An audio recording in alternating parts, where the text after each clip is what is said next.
Então Jesus disse ao centurião: vá, como você creu, assim acontecerá. Na mesma hora, o seu servo foi curado. Mateus capítulo 8, versículo 13. Certa vez, um centurião, que era um líder de soldados, foi ao encontro de Jesus para pedir ajuda, pois o seu servo estava em casa em terrível sofrimento, ou seja, o servo ficou paralítico. Então Jesus se dispôs e disse que ia até o servo para curá-lo. Mas o centurião disse a Jesus: Senhor, não mereço receber-te debaixo do meu teto, mas dize apenas uma palavra e o meu servo será curado. Pois eu também sou um homem sujeito à autoridade e com soldados sob o meu comando. Digo a um: vá, e ele vai, e ao outro: venha, e ele vem. Digo a meu servo: faça isto, e ele faz. Jesus, ouvindo isso do centurião, admirou-se e disse algumas palavras ao que o seguiam a respeito dessa situação que havia acabado de ouvir. E disse ao centurião em seguida para ele ir, pois assim como ele creu, assim aconteceria.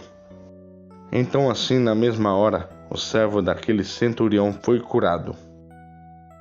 Diante dessa história, me chama muita atenção em relação à nossa fé. De fato, temos fé na palavra de Deus? Se não, precisamos rever a nossa fé em Deus. Precisamos nos alimentar mais da palavra de Deus para alimentar a nossa fé, pois a palavra é alimento que aumenta a fé. A própria palavra diz: a fé vem pelo ouvir e o ouvir pela pregação. Por isso, é importante que organizemos tempo para ler e meditar nas Escrituras Sagradas, e ouvir também aquele que prega de fato a palavra, ou seja, a pessoa que Deus usa, e assim guardamos no nosso coração e pratiquemos sem medo, pois precisamos aprender a confiar mais em Deus, a ponto de crermos que quando Ele fala, a palavra jamais volta vazia. E também precisamos nos afastar das ideias do mundo, que só nos faz ter menos fé, porque roubam a nossa fé, roubam a nossa confiança em Deus. Aquelas ideias que vão contra ao que Deus diz. Oremos.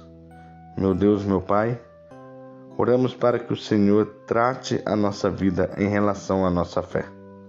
Decidimos, Senhor, nos colocar perante a Ti, para momentos de leitura e meditação da Tua Palavra. E através da Tua Palavra, aumente a nossa fé e também nos oriente, Senhor, a abandonar tudo aquilo que rouba a nossa fé, de modo que passemos mais tempo em Tua presença, lendo e meditando nas Escrituras Sagradas. Em nome de Jesus oramos. Amém.